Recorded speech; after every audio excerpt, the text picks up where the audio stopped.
guys, welcome back. It's Didi with another episode of Beauty with a Twist. I'm so excited for this week's episode because we have a new guest on the show today. If you haven't noticed, we do have a temporary studio, aka our background. But I'm so excited for this week's episode because we have, introduce yourself. Hi, I'm Anna. I'm also known as the Brow Laminator on Instagram. This is my first time ever doing a podcast, and I am so honored, excited, and nervous. Girl, you look good. Let's just cheers to that first because you came in looking so cute. Thank you. We matched unplanned with the blazers. Mm-hmm. So how are you? How's everything? Everything is good. Business is still booming. Is that the right word? Yeah. Yeah. So for brows, it's like, because you just do brows, right? Yeah, I only specialize in brows. Okay. Brow lamination. Okay. Yeah. Do you think that you'll ever add like more services, or you're just the brow laminator? I do want to offer more services just because I don't want to put all my eggs in one basket. And I think I'm just starting to get more comfortable with expanding what I have to offer. And I think like the next thing, actually there's two things. One is teaching. Two is microblade. Right now I'm working on the teaching, like trying to put the pamphlet together. Like the materials and all the materials, yeah. But those are the top two things that I envision doing next. But as of now, just the lamination queen. That's what you are. As of now, yeah. Mm-hmm. How did you get started in that? What made you become the brow laminator? So I've always been into beauty, and I was always known for my brows. For some reason, I've always known how to do it. It just came like as a second nature. My close friends and family, they would ask me to do their brows, but just like the shaping and cleaning. But I never really thought anything of it because this was like 2009 to like 13, like when I was in high school. And then, so fast forward, for a long story short, I found out about brow lamination, and I've always loved like a feathery brow, and I would only achieve that with like mascara. Like I would apply mascara to my brows to fluff them up. Wait, like actual mascara? Actual mascara, because like the brow gel, it's like too thin, like the consistency, so it wouldn't really like do the thing. And then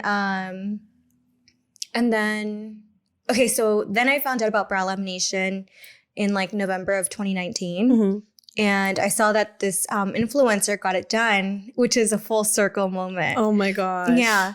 I saw this influencer getting it done, and it was one of her friends out in Woodland Hills. That was too far from me at the time. So I'm also like a very like DIY person. I would always like to do things like myself and experiment. So I was like, okay, one, it's too far. There was like no one else doing the service. I looked up Orange County and no one was doing it. And then I was like, okay, what is brow lamination? And it's basically a perm. And that's when I got online and bought the kit, and I did it on myself, and I did it on my sister-in-law. And I was like, wait a minute, like I love this. Yeah. I was like, one, I already know how to do brow lamination. Two, I just need to know like the do's and don'ts, like just know more about it, do my research. So then I got online, started doing a lot of research every day. And then I realized that, okay, you need to be a licensed either esthetician or cosmetologist. And then that's when I was like, okay, what is the difference between a certification and a license? And what am I going to invest my money and time in? Like, you know, what do I do first? What matters? What doesn't? So then that's when I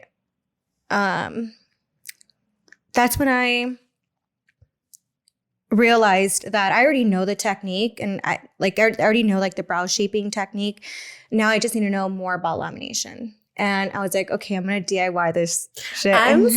She really DIY'd everything. Yeah, I love it. That sounds like me. Yeah. So I had all the support, and like my sister-in-law, my friends, like my mother-in-law, they were all willing to be my guinea pigs. And I was like, okay, I need to do all this research and start practicing before I offer it to people. And then I was like, okay, I really, really like this. So for a long story short, I'm like, I really, really like this. This is something that I'm going to dedicate my time to. And I'm going to get like actually, I don't know what I was going to say next, but it's the tequila. Listen. No, because like I've said this story like a lot of times. Maybe the practice? Like, yeah. Just like practicing it? I was practicing it. And then when I realized that this was something that I wanted to do, that's when I was like, okay, I'm going to invest my money and time into being a licensed esthetician. So for long story short, I got my license and I've been doing this for 3 years now. So what school did you go to? Did you feel like, did you like anything else that estheticians offer? Like facials or waxing, like full body wax? Did any of that like intrigue you? Like, did you like that? No. So I went in there like just with the mentality of I'm here to get my license. I don't care about facials. I don't care about, all this other stuff. Of course, like I needed to know about like skin conditions and all that, for the sake of like lamination and to know what the contraindications are for that. But, and my teacher actually told me, she was like, well, you basically like you want to keep your options open just in case. And I was like, no, like I'm just here for that. But, no, I was never like really interested in doing facials. Till this day, I probably wouldn't do it until I start, let's just say like I start like getting old and bored or something. But like, it's not something that I would want to offer. But I did go to this school in Downey. I wouldn't recommend it. Oh, shoot. I wouldn't recommend it. I think because I got like the COVID experience, but maybe it was also, it was mainly because of the COVID experience. And, because I would hear that the teacher for the esthetician program was really, really good, but we couldn't really get like the full her because she was teaching online, like through Zoom. Oh, so it was like you guys weren't really in school. It was like mostly like on Zoom. Yeah, we did like half and half. Oh, okay. But the crazy part is like the days that we did go into school, the teacher was still on Zoom on the screen. So it was a room full of students. But no teacher? No teacher. She was on the screen. Yeah. And then she couldn't like work at all anymore. And then the school had to like work with what they had. And then the school had to work with what they had. And keep in mind, me along with my other classmates, we paid for like the English program, right? Version. So it was both. So then they throw in a teacher who only spoke Spanish, barely any English. All my esthetician friends know me for like not putting up with this lady, and it was really annoying. But so basically we were translating for the teacher, and we didn't mind, but like it's kind of annoying. It's something that I didn't sign up for. And they should have at least reimbursed some type of money back to you. Yeah, nothing. That's crazy. No, on top of that, they were very like strict. And I mean, you get what you pay for, because like I only went to this school again for the sake of the license. So I didn't really care like the level it was at. Also because it was recommended by somebody else, again because of the price, not really like how much did you pay? I want to say like 6,000. Okay. Yeah, and I know they range up to like 12, 15. Yeah, but no. But yeah, I can go more into that, but it was like horrible. I wouldn't recommend it, but it was in Downey until this day, actually. Last year, the director, the owner's daughter, like the director, she reached out to me on my Instagram, my business profile. She was like, is this Anita Vargas? Like, how are you doing? Congratulations. I'm like, get the hell out of here. Like, I had an altercation with you because like we like put in a complaint, like all the students, and they they took it the complete wrong way. And not her coming back to you because you're big. Like, look at this. Yeah. And then I messaged like my SD friends. I was like, hey, look who messaged me. And they're like, oh my God, me too. And I was like, ew, like, yeah. Like after we all like had like a big discussion in class because we had to complain. Yeah. Yeah. Going back into that, you were saying like certifications and licensing are different because you're teaching now, and obviously now you can offer the certifications, because when you do take classes, and I don't know a lot of people know this, but the people that you guys are getting certified, make sure they're licensed. You know what I mean? Yeah. So what do you think? Because I know there's a lot of people that don't agree on certification courses. Mm-hmm. I personally do agree with them, only because I teach them, and I feel like that's a good one. You know, I feel like a lot of people get like the misconception of like having, what is a certification? What is a license? You know what I mean? So what's your take on it? So for me, when I was doing my research about like, what do I need to do? Like, do I need a certificate or a license? So at the time I was like, well, this certificate doesn't matter. You know, I'm going to go get my license. Mm-hmm. But now when I see it, like in my perspective, when I went into esthetician school, the reason why there's like people certifying people who are not licensed is because when I went into school, the teacher, while being a student, the teacher said, you know, while you guys are in school, you guys can take these certification classes. And that way you guys can start having that certificate and that practice before you graduate. That way when you graduate, boom, I have my certificate and like I'm ready to offer this as a service. Now, as someone who's teaching, it's not really like, I mean, for me, it wouldn't be like my responsibility to be asking you like, are you licensed? Are you going to school? But I did hear, if not I read, that like as someone who is going to be teaching, you have to, but I don't know if that's like a must. Yeah, so it is. Basically, just as long as they're like esthetician students or already licensed or, you know, planning on going, or they're enrolled and they're on the wait list, I think, you know.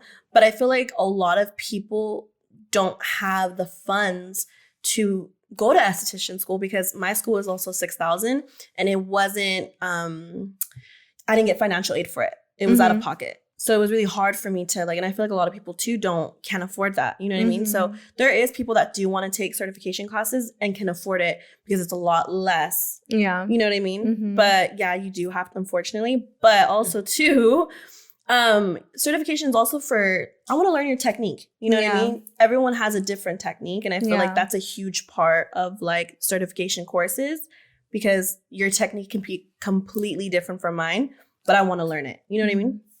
But I feel like a lot of people, I don't know. Yeah. And a lot of people who want to get certified, they know they have to be licensed. And a lot of people still don't know the difference. Yeah. That's the crazy part. But yeah, I mean, I don't know. We all got to start from somewhere. Like, yeah, girl, I'm just saying you should take that certification course, okay? I started practicing before, you know, I got licensed, and I don't know, like. I feel like, honestly, to me, because that's a huge controversy in this whole beauty industry, is like, do you have to be licensed? Can you just be certified? Like, it's such a huge thing. And I always say, like, it's better to be licensed, and you should be, but in reality, they don't teach you brow lamination in esthetician school. There's some schools that do, but very rarely that you'll learn. Well, I think that's like new. I think last year, because I think I want to say they just incorporated that into like school. I don't know if all of them offer that, because I heard even lash extension or lash lifts now. Really? Yeah, but I'm not 100% sure. And again, it's probably not all schools, but I think it's like you get what you pay for. Yeah, just depending. Because my school didn't teach me jack shit about nothing. Me neither. They taught me the bare minimum. Yeah, sanitation. Your SMA. Don't forget that. Which is still really important, because a lot of people don't really have like common sense when it comes to that. And for me, I feel like I'm like a germaphobe. Like I have to like sanitize everything and let. Do you see why this place is white? Because I want you to spot every piece of dust. I love it in here. So when you were going to esthetician school, you were already doing brows before, right?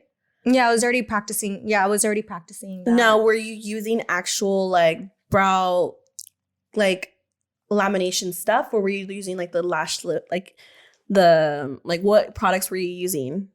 Oh no, yeah, I was using actual like brow lamination products that were for lash lift as well. Yeah.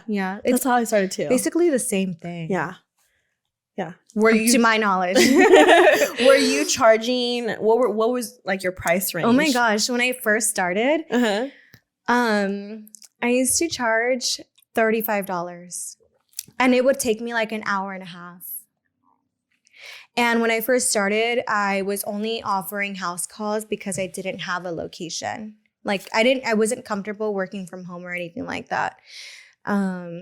So I was charging that, and I was doing house calls, and I wasn't charging for house calls. And I was willing to sacrifice like,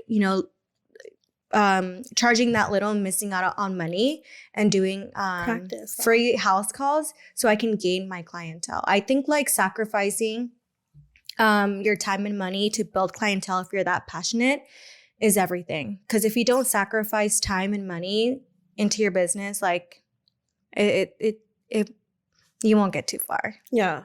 So I did that probably for oh, I know until when. I did that for like 4 to 6 months, I think, until I did my first influencer, and then that's when I was like, okay, I need to charge a little bit more. But even then, I felt like I wasn't that confident because I was still like fairly new to the technique, and I wasn't like a pro yet, so I was still learning. So you were at 35, and then you went into 50, and then 70, okay, and then 90, okay, and then 100.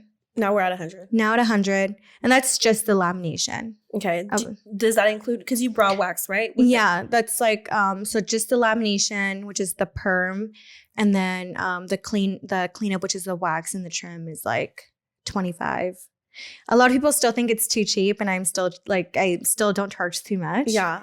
But I'm at the same price as you. Really? Yeah, my brow wax is 30 and my lamination is 100. Oh, okay.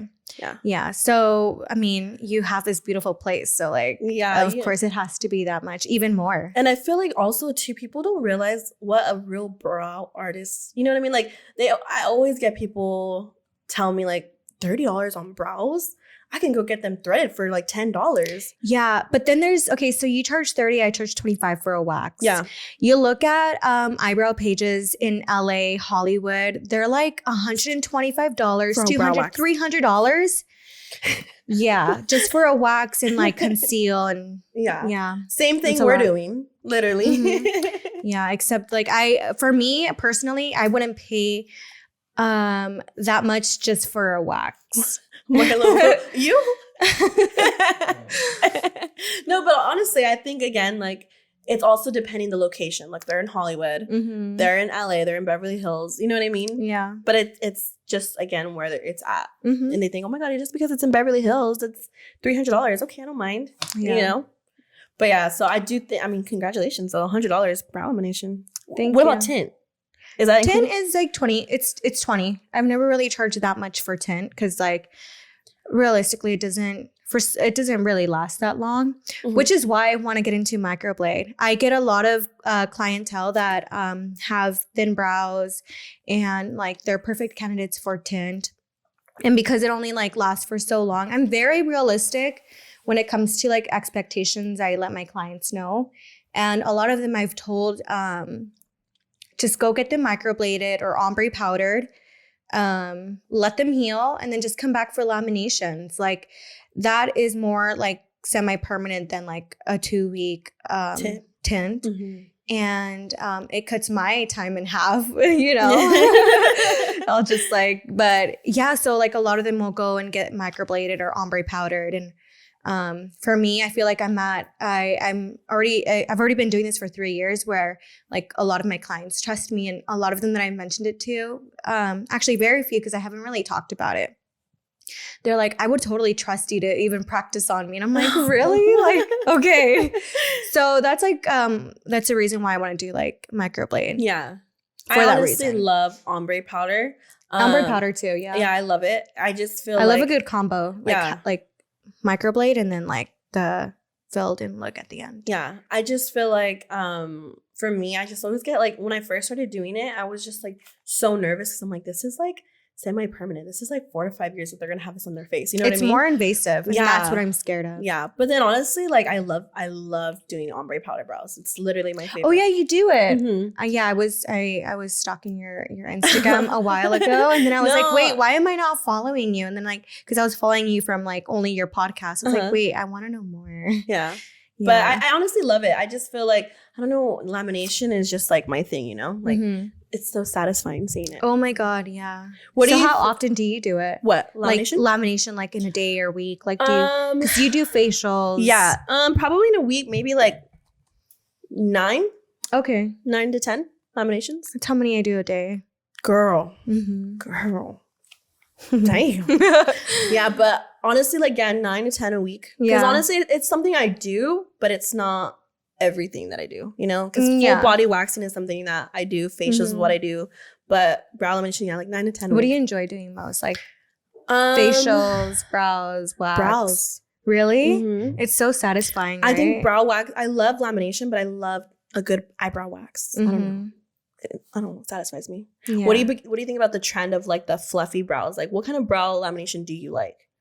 For me, a lot of my clients, like, and new clients too that come in, they're like, I really like your page because a lot of them are really like, they're lifted, relaxed, but they're not, and lifted, relaxed to the side and trimmed like very sculpted, while others like they're very feathery and fluffy. But like a lot of people, like other artists, like they specifically like that feathered, you know, untrimmed, fluffy, which is what you mentioned, that fluffy brow. And I mean, what do you call it? Like to each their own. Like I used to like that look, but it was because like I didn't know how to trim. A lot of people are like either intimidated to trim, and that's why, you know, their clients end up with like fluffy brows, or the client is actually asking that for themselves. So for me personally, I think it has its moments. Like I've had like that thick, like feathery look, but then I'm like, okay, it needs a trim. Yeah. So like I do have like a certain amount of clients who still love the thick, fluffy, feathery look. And I'm like, and you're like, yeah, I'll still do it, but I won't post it. But yeah, I get like a lot of clients who will want like a thin laminated look or like that fluffy look. But yeah, my brows, like my work used to look like that. And I don't know how I feel about that. Like I honestly try, like I say, like you said, to each their own, but I feel like the whole like up, I think it just looks, I don't know. I think people make us look bad. The people who like that look, because then like there's other people who are like, oh, that's all about brow when they hear lamination, lamination, they think of that look. Yes. But there's more to it. Like there's different ways to style a brow lamination. Yeah. And it's funny because like how you mentioned that, because like one time, I think this was last year, if not the year before, one of my clients messaged me on Instagram and she was like, girl, there's a TikTok about you. What? Yeah. And basically that TikTok was like basically bashing my work. No. But I feel like it wasn't towards me directly. I feel like it was, they just wanted to find like the ugliest pictures, and they just happened to go and like scroll through mine and like get the ugliest ones. The shady part though was that person like bypassed all my recent beautiful work and just scrolled all the way the fuck down and found all my ugly shit. And she used that as like, oh, it was you know that like that sound on TikTok? It's Kourtney Kardashian. She's like, you look like fucking clowns. You know what I'm talking about? Yes. She did not do that on you. She used that sound, and she like it was like those like pictures of like my old ones. And I was like, wait, that is so rude. Like, do you know this person? I don't know her. And then That's like, a hater. And yeah, and then she captioned it, "Go see my girl." And I till this day, I don't remember like the name like of the person who did the TikTok or the person she tagged, but I was like, this seems like sketch to me. The fact that like you only used my picture, they weren't random pictures on Google, you know, it was like just specifically towards you. Yeah, and then I was like, okay, I was like, she should have like, instead of like throwing my ugly work out there, my old work, she should have like just brought out her friends, or she mentioned that she didn't know the person like that. But I was like, instead of like uplifting her friend and like showing off like her beautiful work, that she said like, go to my friend. Like, she should have done that instead of like just bashing my old work. Yes. So I didn't really care because it was my old work. So I agreed. I'm like, yeah, that was ugly. Like, how did I think it looked good? And yeah, but because of the fluffy, like thick, straight up brows, I got that TikTok, and I had all my friends like go and comment and report it. And it's crazy because like I went to the comment section, there was already other strangers like telling her like, I thought we left, like girl, like shaming, and like I forgot what year, 2020, basically last year. And then they were like, if you're boring, just say that. Like they were strangers like that I do not even know. So like, we're like defending haters. Me. Yeah. So the girl, like, she loved the fact that it was getting hella views. And because of like the amount of reports that it got taken down. So she like posted it again. I'm like, why would you take your time to like repost it again? Is it one of those users that's like user 54? Like, no, it was an actual girl. Like, she had it looks like she was trying to like really get out there because she would post often, but none of her other videos were getting traction besides this one. And I was like, okay, she's just doing it for that. But I'm like, like, whatever. I think later, like months later, when I remembered about it, I went back and it wasn't there. But if you're watching this, fuck you. I doubt she is, but like, oh, if she's a hater, she made that, she's definitely watching. Maybe, but I don't know. But yeah, because of the fluffy brow, that's what I got. I got famous for a little bit. Look at you now, though. Yeah. Going back to that, though, now that you have like, your following and you're doing influencers now, how is it working with influencers? Do you feel like you get, because I've talked to other people that are in the industry and they do like influencers too. They always say, I love my influencers. There's some that are good, some are bad, but they love their clients, like their word by mouth clients. But what do you think your take is like? Do you like working with your influencers? Do you like working with I love working with influencers. I think I have like favorites. But so what it's like to work with an influencer, my very first one, again, it was a full circle. Mm-hmm. Because of this specific influencer, this is how I found out about brow lamination. Do you know the real Carla J? Oh, I love her. It was through her. So it was like during the pandemic. Mm-hmm. She reached out to she didn't reach out to me. That's a lie. It was during the pandemic. She had posted like, no one was like working. Yeah. She was like, I really miss getting my nails done, my brows done, my lashes. Keep in mind, the girl that she posted that did her brows, mm-hmm. the way I found out, was actually one of her really good friends. Even then, she didn't want to like do Carla's eyebrows because we were all in a panic. We didn't want to come in contact with anybody. So I like swiped up and I was like, let me do your brows for free. And she actually replied. And I was like, oh my God, I'm nervous. Like I would have been shitting it. Yeah, because I was not a pro yet. I probably had like 300 followers. Wow. At the time. And actually I had those 300 followers thanks to the very first person that I had a collaboration with. Her name was Imperial. She was a micro influencer, like a mm-hmm. local one. And I could tell her audience like really like ride with her and like believe everything that she says and stuff. Because, a micro influencer, I think she had like less than like 4,000 followers and I got 300 from her. And that's a lot. That's so good. I only had that many and my work wasn't that great. And like Carla said, yes, like come over. So I went and go do hers. And because of her, I got thousands. But when I met her, I was like really nervous because she seems like moody, like the B word, but like she's the most like nicest girl, and like she was like actually like having conversation with me, and I think because of that it made me comfortable and realize like, okay, like she's a regular person. Yeah. And then I did the next influencer, and I can't remember who was the next one right away. Again, because like I get like fog brain, I get mommy brain. It's that mommy brain that doesn't let me think. So yeah, I've worked with like an influencer before too, who she was just like quiet the whole time, and you know, just I've had like a mixture of like welcoming, like, and cold kind. There are some that like are not worth it because of like who their audience is. Yeah. And that's when like I realized, okay, I have to be selective of who I do. Yeah. So do they reach, now that you're doing influencers, do they reach out to you or you reach out to them still? I haven't reached out to many in a while, but I've had both. Oh my gosh, one that like I was like super like excited about that reached out to me was Adam Ray. Oh, I love him. Rosa? Yeah. Oh my gosh. Yeah, he like felt like a friend that you know, like, you know, he was really, really nice. Like who he is online, like that's how he is. Funny. Yeah. But I love doing the twins, the Murillo twins. Uh-huh. They like they're one of my like repetitive like ongoing like clients, like influencer clients.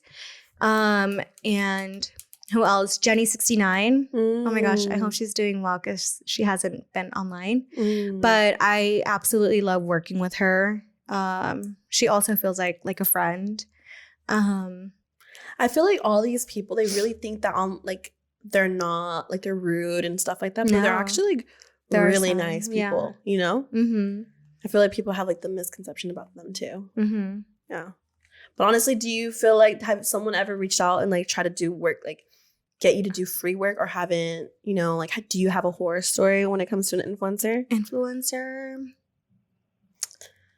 Honestly, no. That's good. Like, I mean, okay, I'll have like these influencers with like, I don't know, 200K, 400K followers that will reach out to me, and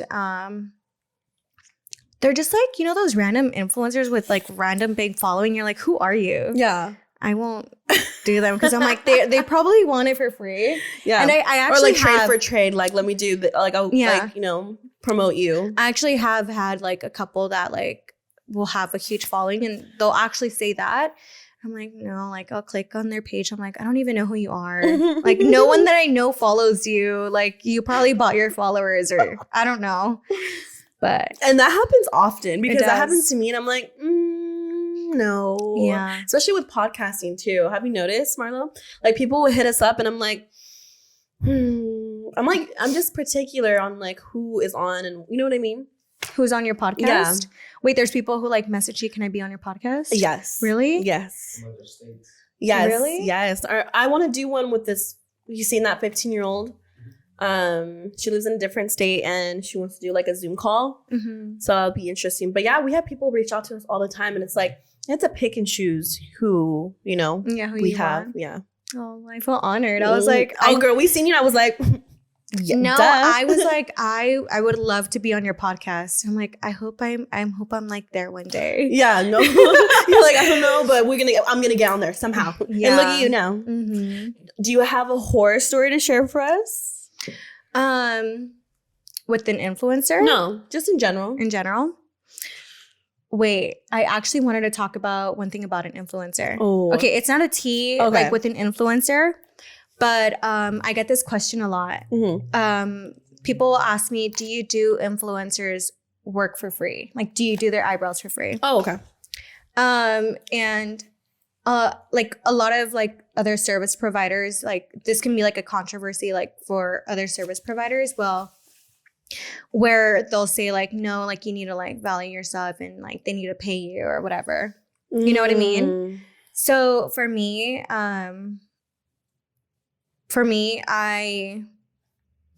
when I reach out to an influencer, I will offer I would offer the service for free, the entire service. Like that includes like the travel call.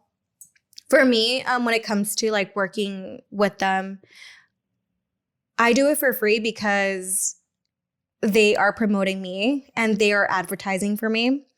Because if you notice, these influencers make a living by promoting other companies and brands. And if anything, I feel like I owe them even more than just something for free because they, again, are making a living out of like advertising. And my services only cost like, we mentioned like 125, 45. And what are they going to get from that? You know what I mean? Till this day, you still do them for free though. Till this day, yeah. Till this day, I will do them for free because even your close influencers that still come to you. The close ones, yeah.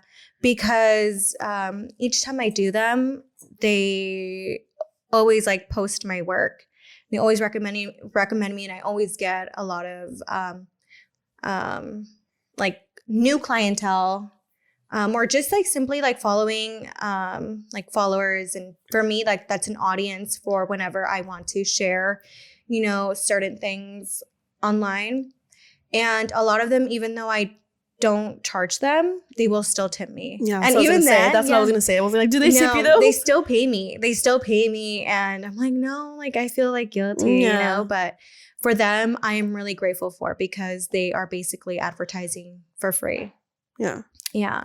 And sometimes, again, like you said, like there's brands out there, they'll pick them thousands. Yeah. I'll pick and choose like who I'll do for free, for sure. Because there's some that like I don't get anything from. And I'm like, You know, that's so funny that you said that because we were talking about this on my other podcast and it was with Gio.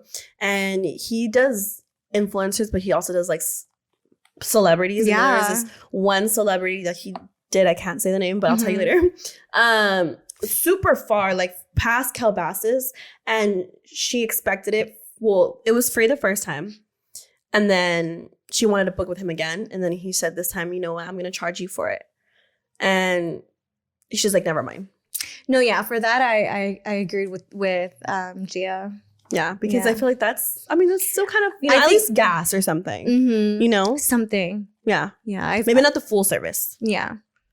I know. I've had like influencers where like I'll say I'll do it for free, and then they're like, okay, like thank you, bye, and I'm like, oh, no tip, little tear. Even though I didn't expect a tip, but like it just like makes you feel weird. But yeah, I'm always willing to do it for free because it's a sacrifice. Yeah, and again, if I'm getting something from it, you know, but. And they're promoting you. And again, I could see that. Yeah. That's why I always tell people, like, give them the advice of like, if you know, when you start to grow your social media, send the same message, like a written out message to send to every influencer, like a pre-made message, basically saying, hey, my name is, you know, basically what I sent you. Yeah. And then send it to a bunch of influencers and let's see who gets back to you. Yeah. Right? You think that's some good advice, or do you have No, more? that works. That's the way I would do it. Message, like come up with the template. There you go. Template. And like send it to whoever you want. What I like to do is send it like at midnight because that's when they're like in bed, like just scrolling. A lot of them like just scroll at night. That's how I got Carla. It was like midnight. I think because they're just in bed chilling. They're like going through their requests, going through everything. Yeah, they see it all. And now like when you do that, you just got to make sure that you have like your good photos on your Instagram because they are going to see your message no matter how big or small you are. They're going to see your message and they're going to click on your profile before they accept your message and see if it's worth it. Yeah. So you want to make sure that you do have like a good Instagram. Good grid. Yeah. And I feel like that's a huge thing too. Like you want to make sure your social media makes sense. Does that make sense? Like you want to make sure it has like a rhythm to it, you know, like you can be like, I know a lot of people do like color wise, like the colors, like the color scheme. Yours is like tan brown, right? Tan brown. Neutral. Yeah. Mine's just like colorful. And then this Beauty with the Twist is just like purple. So you always have to have like a rhythm to it, like a template. And you know what? I get you. Yeah, your color scheme. Yeah. Your aesthetic. Yeah. I obviously like my aesthetic is very white in here. I love it here. And then, but like it's so crazy because like the podcast is so purple, and I'm like, what the fuck? Yeah, you gotta have a pop of color. Yeah. Like I really like that. Like I'm always wearing like neutrals and stuff. I'm like, okay, a pop of color needs to like come out. Pop out. Yeah. But yeah, I think whites and stuff are the best. I think what makes me cringe is like a pink room. Oh my God. You know what makes this? Everyone's going to hate me. What? Like the roses, like the flower walls. Yeah. I'm As a fucking over backdrop. it. Are you over that too? Girl, like 10 years ago. It needs to be like plain Jane, like just clean. Yeah. What else is something that cringes you out? We need to talk about this. I haven't talked about this on the podcast. No. Yeah. So like a pink room, purple, like, okay. So that's one thing. Like I also, one thing I already knew, but like my esthetician teacher told me this. She said, as an esthetician, you need to look clean. Your environment needs to look clean. It's always best to stick to whites because it's going to give off a clean feel. And immediately, like, the client is drawn to it, though. Is drawn to it and is looking around, like, making sure that it's clean. And that's when they feel comfortable and want to, come back. Mm-hmm. But, yeah, it needs to be pink. I mean, no.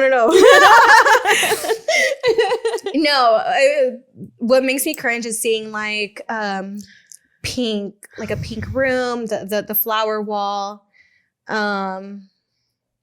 What else?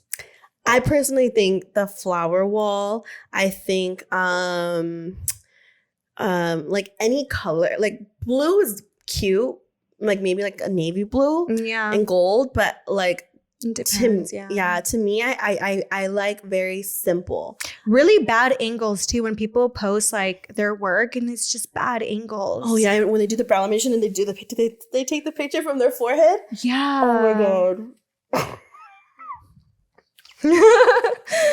But yeah.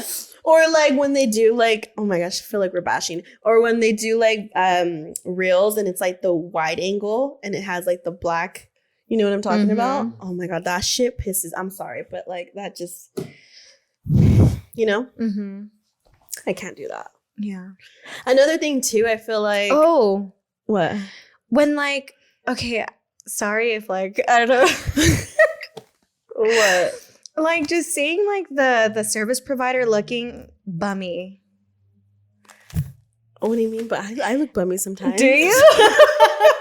Okay, I look bummy sometimes. Okay, no, but what's your bummy? All the time. No, my bummy's like in scrubs though. No. We have to wear scrubs is here. Your uniform, like that's different. Yeah, we have to wear scrubs here. No, that's not bummy. That's like professional. But my hair is bummy. Like my hair's like up in a bun. Like that? Because it looks good like that. Well, like this or like in a bun. Oh, okay. Yeah. I mean, buns are cute. But like I'm in scrubs. Oh, okay, yeah. That's still cute. Like, that's like bummy uniform. how though? Like you're talking about like chunkless? Like, yeah, like sandals and sweats and like a sweater. I'm you're like, so that's dead. me. Wait, can we say that? That's like for my after hour clients. That's for like my No, yeah. For me, like on a like when I do work on Saturdays, like that's like my casual me. Like I will wear sweats and I will wear like a sweater. And, but like, make it cute though. But make it cute. Yeah, okay, that I agree with. Mm-hmm. Like my girls are not allowed to wear sweats here though. Like they have to wear scrubs. Yeah. I would. Yeah. For me, like when I open up like my brow studio or my whatever studio, I'm gonna have like a strict policy. Like you need to clean up. Yeah, you need to like I don't know. Like you can't come in sweats either. Yeah. Mm-hmm. I also think another thing that makes me going back into like the whole like the way aesthetic? your room looks and stuff. I don't like when everything is out. For example, like you know what I mean? Like have your whole skincare out. Like put it in cabinets. Get a cabinet, put it away, make everything just look empty. Because have you seen Kim Kardashian's house? Yeah. Okay, that's literally love. Mm-hmm. It just looks like there's nothing in there. You know how they say like, or like there's like TikToks like you want to make it seem like no one lives there. Yeah. You want to make it seem like no one works there. You want to make it seem like, okay, what am I gonna get done? Like as soon as you walk in. Yeah. And that's exactly that's I put everything away. Because I feel like if I'm going into a place like and it's too cluttered, I don't like that. And then I just, you know what I mean? It's just too much for me. I can't do it. Yeah. Like for me in my workspace, I always use like gloves. And I have like my gloves in a jar in like those clear aesthetic jars. Yeah. And I have labeled. Labeled for sure. Your like my cotton pads, basically all like the disposable items that I'm going to use. I keep them in like those nice jars, but it needs to be put away in my closet. So after every client, like I don't want to see like these jars out. So after every client, I go into the closet, get those things out, but nothing is like out in my room. Yeah. Yeah, so that's one just thing looks I agree. Empty. Yeah. Yeah, one time my esthetician friend came over to shadow me because she does facials and brows and lash lifts. She's like, wow, I like how like empty and clean it looks in here. She's like, if you walk into my space, and I get it because like you have so many more like supplies like when you do like facials and stuff. Also because of like her room setup. I get everything's put away though. Yeah. You know, the only thing I have out is like my jelly mask to show off because it's cute. But yeah, those are cute. All my skincare and stuff is put away. Like I can't. Yeah, you know, that's like you have this huge ass space. I could literally put something here, but it just looks empty. And I agree, but like in my bedroom where I sleep on top of my dresser, I have all these things out. But I'm like, okay, we need to put this away, but like it's still sitting there. All your perfumes are out. Yeah, like all my kids like stuff. Put away laundry that's sitting in there. So my workroom like looks so clean and pretty. My inside space doesn't look bad, but one time my boyfriend, my partner came in and he's like, why don't you make the house look like this? I mean, it's really clean, but like just like the way it's set up, it's different. Yeah. So now that we talked about that, I want to talk about a horror story. Tell me something. Have you heard, I don't know if you've heard a lot of my podcasts before, but I talked about mine already. I always talk about the same one. So let's talk about something about you. What was it again though? I had multiple, but my worst one was I got touched by a guy during a service. Oh, I don't think I think you blurted out. Yeah, that one was one. And then a girl came in after having a sexual intercourse in front of my house to get a Brazilian. How'd you know it was like recent? Girl, because you just know. When she opens up her legs and oh, okay. That's disgusting. It was disgusting. It was the worst ever. Wait, what'd you see? I seen like his all you know. It was gross. That was episode what, 2, 3? Dude, that's scary. I don't know like what I would do. It was a horror. It was horrible. It was literally it was a horror. It was a horror like that. Dude, like what'd you say? Nothing. Just it was really awkward. Yeah. It was just something that, you know, as a professional, I had to handle it in a professional way. Like I didn't laugh at it. I didn't even be like, oh my God, ew. Like, wait, I have a question because I've never had a Brazilian, but like when you're going to get them in the room to prep, do you like give them a wipe to like clean themselves before? No, I give them a wipe or I have some in the restroom and I always tell them, do you want to use the restroom before we start? No, I would specify me like, can you wipe your ass before? Like I'm gonna walk but away, you know but I'm what, let you prep. Some people will tell you no. Yeah. And that happens more than you think. It happens a lot, like often. Really? People will not go and wipe. And I've had nurses come after a 12-hour shift and not wipe. I don't know. If they refuse, I'd be like, well, like it's part of like. Yeah. But at the same time, you have to, it's my job. You have to like, you know, mask it up, girl. And, you know, go. Just do the thing. Do the thing. In and out 10 minutes, you know, and then go and disinfect that room. But that's why it happens actually often. Yeah. But you just keep it professional, you know. You have to shout out to my assistant because she's the one that's cleaning it. I had a client, literally, I'm going to tell this. This is another horror story. I haven't even gotten to my horror story. You know, I've had clients, and this happens a lot, but this happened kind of recently, a couple months ago. she doesn't know that you have to wear tampons when you get a Brazilian. While on your period? Mm-hmm. And it was, she just opened her legs and it was just gushing. Oh. What'd you do? Oh, I didn't do it. What'd you tell her? This is like absolutely unacceptable for you to come in like that, you know? At the same time, you're kind of like, not disrespecting me, but like you could have warned me and say, hey, you know, I'm not. Maybe she didn't know. What do you mean? Maybe she didn't, like, no, maybe she didn't know that, like. No, she knew she was on her period. No, like, maybe she didn't know that you were supposed to wear a tampon. Because you know how there's still people who are grown-ass women and they still refuse to wear tampons? Yeah. But like.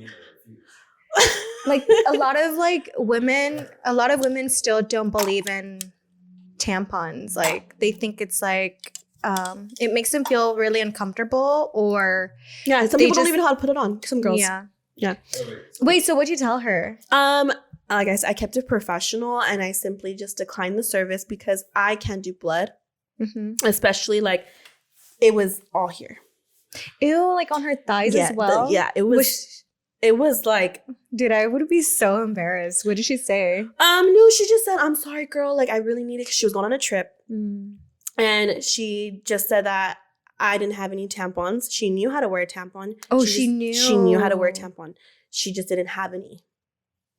That's where I was saying, like, it's kind of disrespectful because. Like, you couldn't stop on this, like, on the way here, like, to the store and grab one? Well, that's what I'm saying. Like, maybe she was running late. And didn't want to run late. But, you know, everyone to each their own, like we said. But going back to my horror story. This is Beauty with a Twist. My horror story. Okay, so this is, like, one horror story that I think the only one I can talk about, actually, really. This was when I first started. So I get it. So it was two sisters who came in. Okay, this is when I was working out of my apartment. And my neighbor happens to be my sister-in-law. So, okay, I took in 2 clients. They were sisters.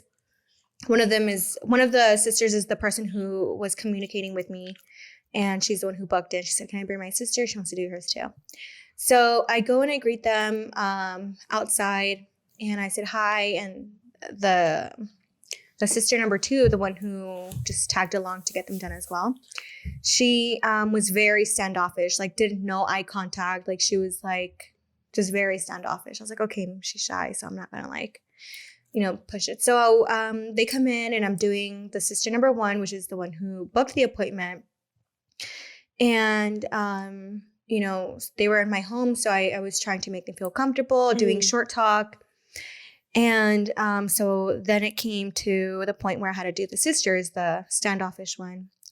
And I'm trying to have short talk with her too, and like she's just not. Did the other one was cool. Yeah, she loved her eyebrows. Okay, so the sister number 2, like she was very standoffish, and again trying to do short talk with her, but she was like very like monotone, like didn't want to talk.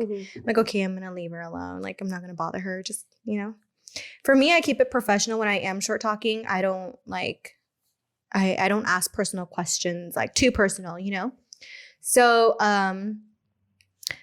after the service, I asked her if I always ask everyone this, by the way, like all my regulars, each time they come, I always say, please make sure they look good. Don't be shy. If you want me to fix anything, let me know. Why? Because like the way it looks to me can look different to you, you know? So, and I do this all the time. And like, sometimes I'm not like, although I want to be like perfect, there's times where like, I'm not 100% perfect. So that's why I always ask. So, I asked her and she was like, oh, can you like fix this one? And I'm like, okay, so I did it. And then, at the time, like, I believe that, again, I was like freshly new. She was like, but like, look at this one, how it's different from that. I was like, well, on this eyebrow, if like I take out these certain hairs, it's gonna look completely different. And it's one of those, and that does happen. People have those like, and once I reach that point, I always like show my clients like, look, should I take these out or should I leave them there? And I leave it up to the client. And so I try to, you know, fix the problem before she left.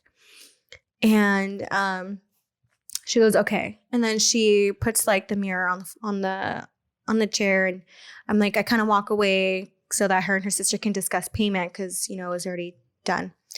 And I heard her like whisper to her sister, like, I knew this was gonna fucking happen. Yeah. So I was like, okay, maybe she already knew that, like, you know, her brows are problematic, but she's like, I knew this was gonna fucking happen. And then so they pay and they leave. Tell me why my sister-in-law calls me saying, dude, what happened? I'm like, what are you talking about? She's like, dude, this girl was literally screaming, like, you stupid hoe, I'm gonna call the fucking city on you.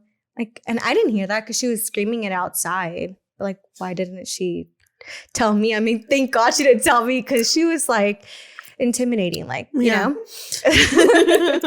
So she's yelling out in your apartment, like, in like the parking lot. Oh my gosh. Yeah. And when my sister said that, I immediately locked my door. I was like, oh, hell no. Like, when she comes in, you know? But I'm like, why didn't she like react that way? Yeah. In my house? Again, thank God she didn't. But that was my horror story. So then I expected like a message, you know, after. So I'm like, what do I do? And so then she messages me from her Instagram. And I never was in contact with her because it was her sister who booked it. And I look at my request and I see that there's like a new request. I was like, it's her. That, so, like, my heart would have been racing. Yeah, I clicked on it and honestly, till this day, I don't know her name, her sister's name. Like, I forgot how they look like. I forgot their Instagrams, like all of that. Because this was like 3 years ago. And she's like, hey, I'm the girl that just left. He's like, I'm literally shaking and crying because I don't like how my brows look, or like you messed them up. And I was like, well, I myself also like kept it professional because I was in customer service for so many years. So I knew how to handle like upset customers. And I basically told her, for a long story short, like, I try to address like the issue like while you were here. And, you know, even though I couldn't really fix it, I still asked you like, are you sure? And you still said like, it's okay. And she was like, I am not going to let you get away with this. Like, I'm a licensed cosmetologist and I like wouldn't let my client leave unhappy, especially when working from home. And I was like, okay, if you were a licensed cosmetologist, why are you here? Like, and two, like, you wouldn't be treating me the way you're treating me. And then three, like, on her bio, it said like, fuck what you think. So she was like, she's like an aggressive personality kind of person. So for me, I've always kept a lookout for like signs like that when I accept a new client. I'm like, if you seem like you're mean, again, because of her, I'm probably not gonna like accept you. But I have still, and like some of them have been like the sweetest clients, like, you know. But that was my horror story. So for a long story short, I ended up refunding her. Okay. Because I'm like, I don't want her lingering or anything like that. And then she ended up blocking me. Yeah. No money is worth that. I just rather just, you know, my business is first. It's like my everything. And also my name is bad. So I don't want my name to be like, you know, something that's always in your mouth. You know what I mean? So I rather just keep it clean, get refunded, and there you go. But after that, her sister wanted to keep coming back. Oh, I was like, no, like, you knew how your sister walked out of my place. Like, I am not gonna, I immediately like unset my address. I'm like, I don't know how crazy this girl is, but I'm like, you're not gonna come back. And I never told her, I never confronted the sister like, hey, like, your sister acted this way and I don't appreciate it. But yeah, I mean, till this day, maybe she is my client. I don't even know. Like, I never really like accepted her back either. I never asked, but where are you working out of? I'm working out of my studio at home. Oh, okay. Yeah, which is why I'm still like really particular of who I accept as a new client. Yeah.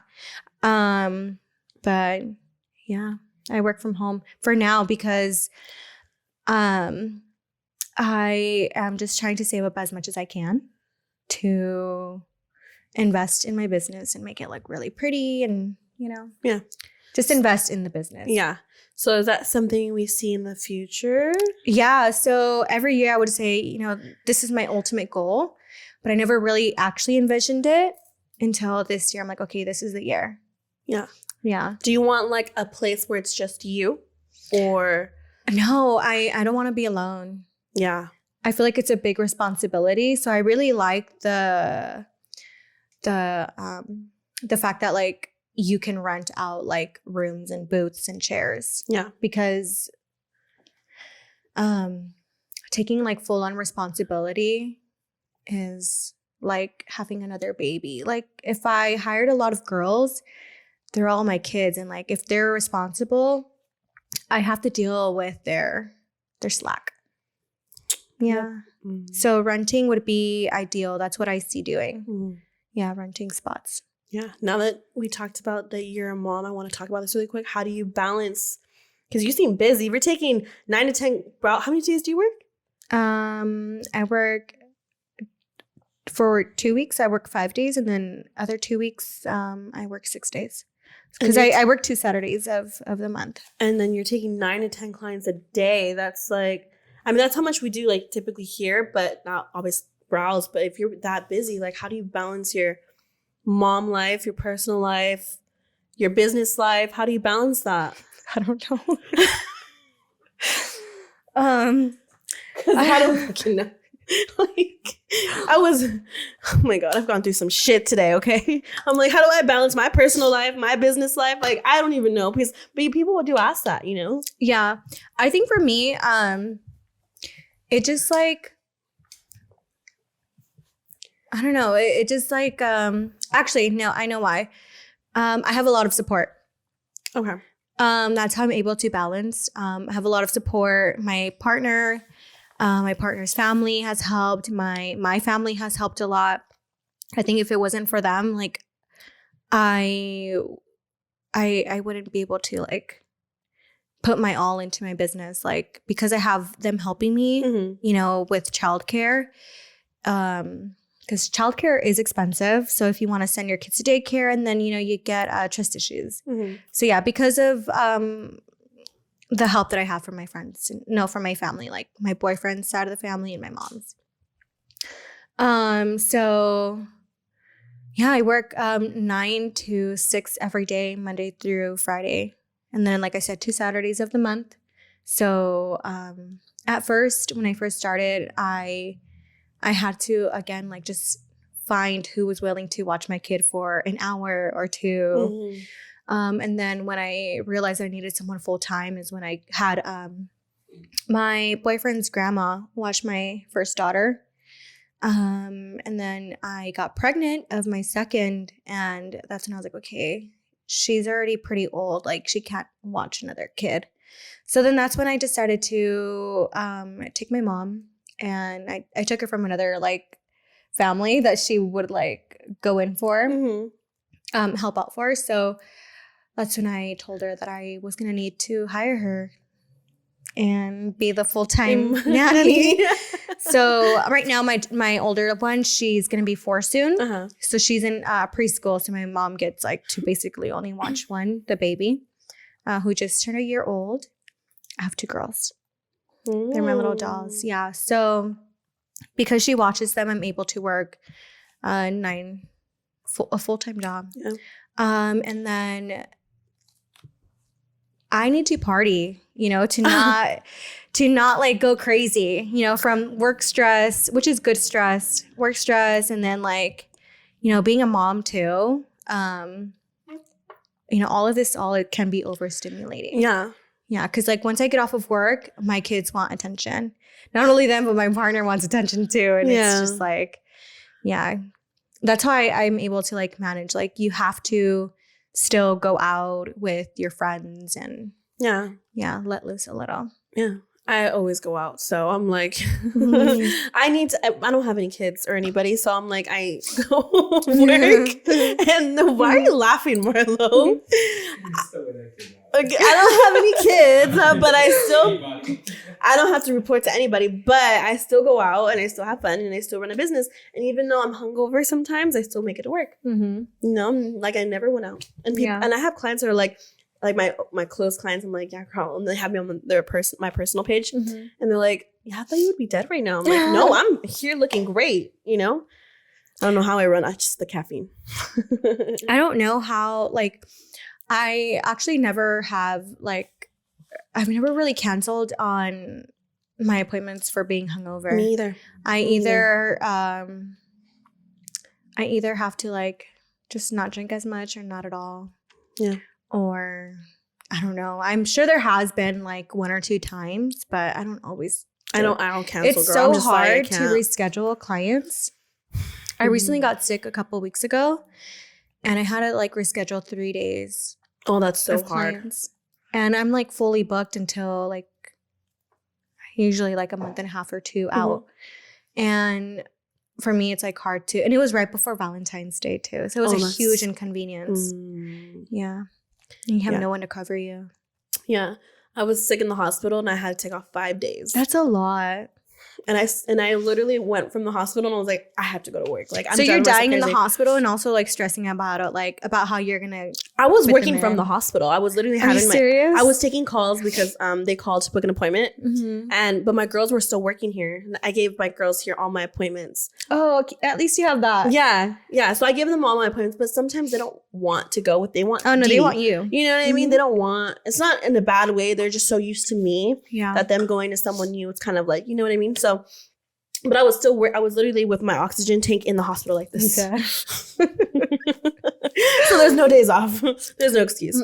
No. For me, I'm just like, I'm going to reply to them when I have to. Before I used to like be like that. Like, I would be replying to clients like out of work hours, but then with kids, I'm like, I can't. Sometimes I will, but not always. No, if I'm in the hospital, no one's getting a reply and that was until me. I'm out. Literally me. One last question before we go. I want to talk about I want you to give advice on someone that's trying to. I see a lot of girls wanting to become brow artists or just overall business owners. So what's advice that you can give for yourself now that you are where you are to other people that want to be like you? So for me, when the reason why I could give like this the reason why I could give this advice is because when I first knew that I wanted to do this, my partner, my boyfriend, he was like, all right, if you want to make this happen, let's give this a year to fully dedicate your time on like, how you're going to make this business like succeed, how you're going to build your clientele and just make it work overall. So what helped me was like watching inspirational videos. Because when I first started, I was a stay-at-home mom. I had all the time besides like, having my daughter. I would spend my days like just having like YouTube videos playing in the background of like inspirational conversations. One of the main ones that I would watch was Steve Harvey. He has like segments. I've seen those. Yes. He's one of my biggest like reasons why like I got inspired. So you know how they say like surround yourself with people who like you want to be? I think that's what they say. So for me, I couldn't surround myself with people like that because I was a stay-at-home mom. So, I surrounded my house with like just inspirational topics in the background. And like really listening to them and like really trying to find like a meaning behind those like topics that Steve Harvey would talk about. So one of the main ones that really stuck with me because I could relate so much was when you have a dream and you want to do something and you want it to succeed, like he says like you don't want to like say it to the wrong people. And if you do, like, and if they don't see what you're seeing, it's because God gave you that vision, not that person. Dang. So like there are times where you will have a friend and you're telling them what you want to do. And they kind of like doubt you and, mainly that they doubt you and they just start to question you and it makes you question yourself, So for me, that happened once, actually twice. And it was like with my, it happened with my mom. Like when I first graduated high school, which I get it. And I thank her for it because if she supported me at the time, I probably wouldn't be doing this. But I wanted to be a makeup artist back in 2013. And for a long story short, she didn't really like You sound just like me right fully now. support it. And I was like, well, I guess, I'm not going to do it because she said no. Yeah. I didn't have the support. And then fast forward, now I did my partner. I told him like, this is what I want to do. And he's like, yeah, let's do it. And I told my mom again, I'm like, hey mom, like I'm going to do brows. She's like, how are you going to do brows? Like, how are you going to make money out of that? And I was like, oh, this bitch. And I was like, you know what? I'm like, it's not that I'm going to prove you wrong, but it's like, I have this feeling and I know it's going to work. Why? Because I'm going to put my 100% all into it. And so, yeah, that's because Steve Harvey, like I was already listening to him and he was like, God gave you that vision, not the person you're telling it to. And, if they don't see it, it's because it wasn't for them. Mm-hmm. Yeah. So, if you want to share, your dreams, go for it. But, when you know that it's like, your intuition just tells you like, it's it, Mm-hmm. go for it and, give it your 100% all and try to get something from it. At first, before the brows, I thought I was going to be a baker. I was like, I want to bake cakes. But then like I started doing it. And, one of my friends was like, but like, are you really going to make money out of that? I was like, that's a good question. And it just takes too much time. And no one really wants to pay that much money for a cake, you know? So yeah, that's what I thought I was going to do. But yeah, listen to inspirational topics. Yeah, I love that. Yeah. That's so crazy that this is the first time I met her, you guys, by the way. I have the same story. My mom didn't support me. Really? Mm-mm. With what, this? Yeah. She said I will never Now make you have money. her next door. Yeah. Yeah, literally. And now I'm like, what I did for my mom. And no one knows about it, actually. That what she's doing and stuff. Mm-hmm. Or like what I'm doing for her. Mm-hmm. But yeah, so it's kind of crazy to see that I motivated her, I inspired her, and it's kind of like, yeah, I got you. Like, I fucking did that shit, Yeah. But like when I first started, she was like, girl, she like kicked me out. She did? Yeah, she was just like, you're not gonna make money. It's crazy. Because it was like education and like yeah, nothing else. Like if you're not going to school, you're not gonna be shit. You know what I mean? And it was always like, no, but you know what? Like this is something that I was a makeup artist for 6 years, and I was. Oh, you were? Yeah, I worked at Sephora, Urban, Lancome. Like I worked everywhere. But so she just thought beauty was never money, So Because in school they taught you how to like. Yeah, well, my mom made my brother go to nursing school. Oh, okay. So she was like, you have to do something in college or something. Oh my God, that's what I was actually gonna like. Initially, like brow lamination was just supposed to be a side business so that I can do my own schedule to become a nurse. Oh, okay. And I never even I never got to enroll into nursing school because you know what, and this is what probably you were going to talk about, but what really like sparked that motivation was, okay, so I was going to do nursing school this part-time so I can have a flexible schedule. Because I would hear like nursing like can get you like $50 to $80 an hour or something like that. And I was like, well, I want to make that much money. And then when I had my first like client, I was like, wait, and I'm charging like the absolute bare minimum. If I have a client like every hour, this amount of clients a day, like I set myself a goal of like how many clients I can have to accomplish. Yeah. Then I realized, I'm like, dude, if I give this my all, I'm going to make more money Double the nurse. I'm sorry, but yeah. Yeah, which is why I never even pursued that. And that's why my boyfriend was like, okay, then give the brows like a year, like full dedication. Because I like laid out numbers and things like that. And that's what really motivated me. Also too, like, I feel like, I talked about this again in another podcast, but a lot of people get scared because, that's a steady income that nurses get though. Sometimes a lot of people are scared for the full time of like being a bit like doing this full time as a business because it's not always for everyone. Yeah. It could be fully it's not booked a secure. It's not a secure. Yeah. You don't get a secure check. We don't have a secure check for us as business owners. What if another pandemic happens? Or, I said it before, the pandemic was the best thing that's happened to me, not to other people. Me too, yeah. But, RIP to everyone. But again, we don't have a steady income. And so it does, fluctuate. You can make this much amount this day, but then the next day you don't. Mm-hmm. Or nurses have it consistently. Yeah. You know, anyone that's 9 to 5. But yeah, we talked about that too. Mm-hmm. And how you mentioned about your mom, how like now you're able to do this for her. Same with mine. Like how I mentioned, like now she's watching my kids. I'm like, okay, you doubted me, and I'm over here paying you now, am. and I'm paying you more than like what I've ever been paid in my past, like, you know. Yeah. And that's what I'm really proud of. And you know, the goal is to like retire your parents, but like there's always levels. Like, yep. Anything you can do for your parents, like, and that's why is rewarding. Yeah. And that's why I felt like when I did this, I was just like how I told you the story. Mm-hmm. It was something that I was like, I can't believe I did that. You know, like, because I'm opening up a cosmetology and an esthetician program.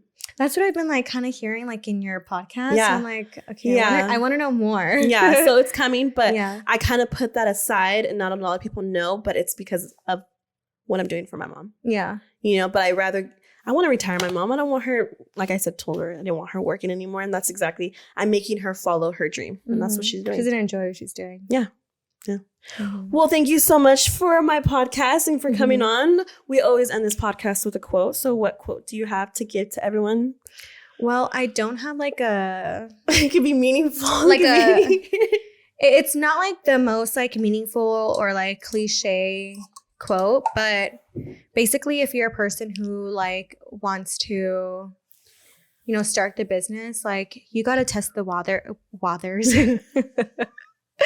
You gotta test the waters, you know, see if you like it, and if you don't, you know, move on to the next thing. But you want to make sure that you're always giving it your all or nothing at all if you really want to, you know, make it work. I think I've always said this like to other like clients who tell me that they want to, you know, do their thing. I'm like, you want to take it as far as you want it to be, not say like, I want to go wherever it takes me. Like take it as far as you want it to go. And that's what I would always say to myself and everyone. I'm like, I'm going to take this as far as I want. I would never say like, let's see where this goes. Let's see where this takes me. Yeah. I think that's what really helped me. I'm like, okay, well, if I want it that bad, I have to work really hard for it. That is on period. Well, thank you so much for coming on my podcast. You're welcome. And I hope to see you again on another one. Me too. Well, thank you guys for tuning in. I'll see you guys next time. Bye. Bye.